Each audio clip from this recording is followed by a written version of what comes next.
Sillas y carpetas rajadas e incompletas, en cada salón a punto de quebrarse, alumnos sentados en su escritorio tambaleándose de un lado a otro, con mucho calor en verano y en invierno es todo lo contrario, libros rayados, cortados y borrosos, con varios años de uso por cuantos estudiantes más que pasaron por ahí, el profesor dando su mejor esfuerzo para que les pueda sacar una sonrisa a cada uno de ellos y puedan mejorar de la mejor manera.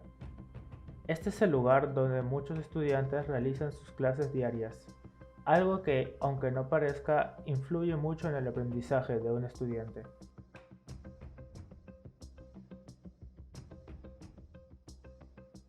En los rangos estudiantiles hay aproximadamente 8 millones y medio de escolares con educación básica, distribuidos en 2,4 millones en el sector privado y cerca de 6 millones en el sector público. En términos generales, el 10% disfruta de una educación de calidad, el 20% tiene educación regular y el 70% se enfrenta a una pedagogía deficiente que requiere mejoras. Ante ello, de acuerdo a las estadísticas del INEI, se dejó entrever que 22 de cada 100 jóvenes de 17 a 18 años no habían culminado el nivel secundario. Aunque una gran parte de los jóvenes no completa la educación básica, la población analfabeta es menor que en años anteriores. En los 70 hubo un cambio sobre ello y se masificó la educación. Entonces, a partir de ahí, tenemos que actualmente la cobertura es arriba del 95% en educación secundaria. Es decir, no tenemos muchos analfabetos, mucha gente que no está estudiando.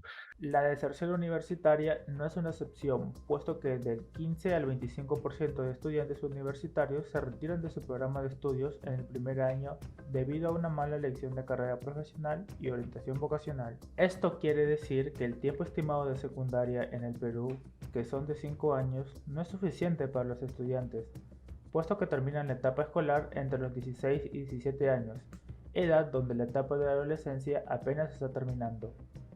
Mientras que en otros países de América Latina se observa que suelen terminar su secundaria a la edad de 18 años por el tema de la preparatoria, como es el caso de México. Diferentes profesiones, pero ya formalmente una orientación vocacional sí se da en preparatoria.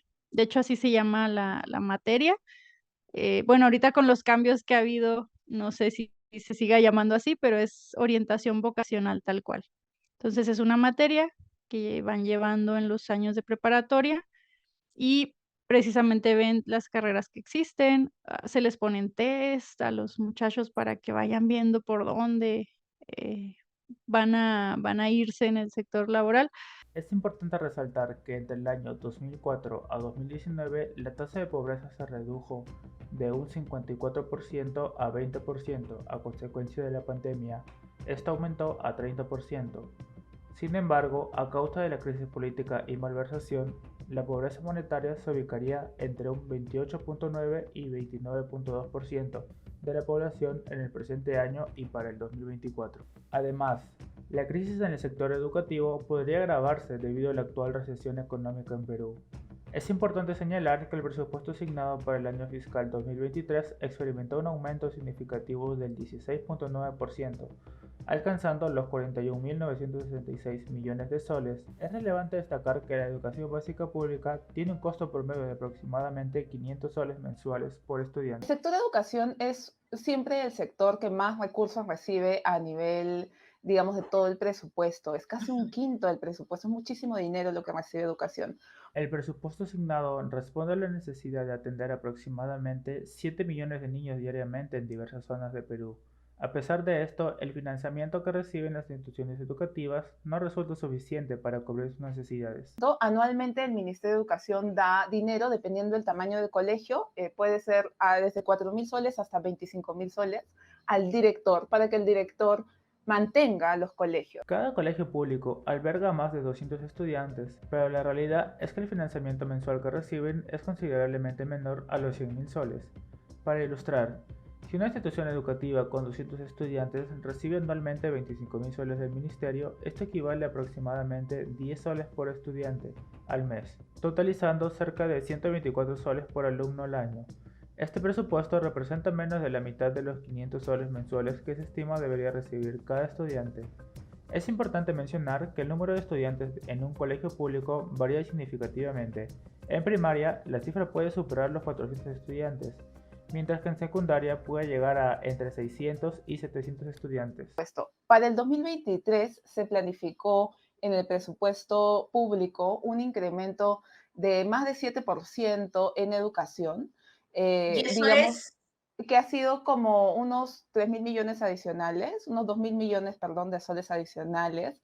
Pero el problema es que cuando uno mira a dónde se está yendo esta plata adicional, es básicamente para aumento de remuneraciones. Aumento de remuneraciones de docentes, pago de bonos a docentes, algunos aumentos adicionales a otro tipo de personal docente. Y eso, obviamente, el docente es el factor fundamental para el aprendizaje. En el contexto peruano, es evidente que los docentes no cuentan con el mismo nivel de capacitación que sus pares en otros países. Sí, en México tenemos algo que se llama consejos técnicos escolares. Esta es una reunión que se da cada mes con los profesores y son actividades de actualización, de estar planeando qué mejoras hacer en cuanto a la práctica docente, de estar hablando de los niños que hay en rezago, cómo sacarlos de ese rezago. O sea, son cuestiones totalmente pedagógicas. Mucho tiene que ver también con los inspectores de las zonas. O sea, un inspector tiene a cargo 10, 12 escuelas, a lo mejor un poquito menos, y él supervisa que esas escuelas pues estén trabajando, pero a veces ellos también consiguen cursos. Entonces, un poquito ahí dependiendo de en qué sector estás, quién lidera ese sector, pues que puedes tener acceso a más capacitación docente. En los últimos 5 años, el proceso de evaluación docente reveló que solo el 15% de los profesores logran acceder a la carrera pública magisterial, cumpliendo con el puntaje mínimo de 200 puntos, que abarca aspectos como comprensión de textos, razonamiento lógico, dominio del currículum y conocimiento en la especialidad. Este resultado indica que el 85% restante de los docentes no logran ingresar a dicha carrera. A pesar de ello, continúan impartiendo clases, lo que plantea un riesgo para la calidad educativa. En 2018, Perú participó en la última edición del Programa Internacional de Evaluación de Estudiantes, donde se posicionó en el puesto 64 de 77 países evaluados. Recientemente se llevó a cabo una nueva evaluación cuyos resultados aún no han sido divulgados. Sin embargo, se estima que podríamos haber descendido en el ranking, una tendencia que se atribuye a los impactos regulares derivados de la pandemia. Hoy día hemos recibido la noticia de que en PISA hemos salido por dos veces por debajo del promedio que se tenía en el 2018. Estamos rezagados a nivel Latinoamérica en los resultados. Eso es un indicador post pandemia, ¿no? En la sociedad existe la percepción arraigada de que los colegios privados superan a los públicos en términos de infraestructura, recursos de estudio, actividades lúdicas y comodidades para los estudiantes. Esta visión prioriza aspectos materiales sin considerar necesariamente la calidad pedagógica y la metodología educativa ofrecida en dichos establecimientos.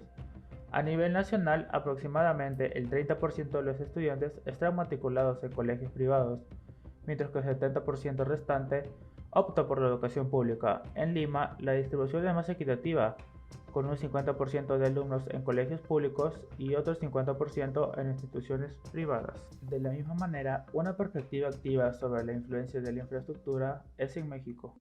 Cuestión de nivel académico.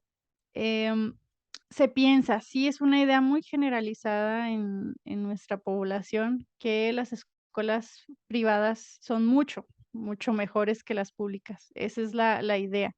Yo que he estado en ambos sectores, sí tienen una ventaja los particulares por, le digo, la infraestructura.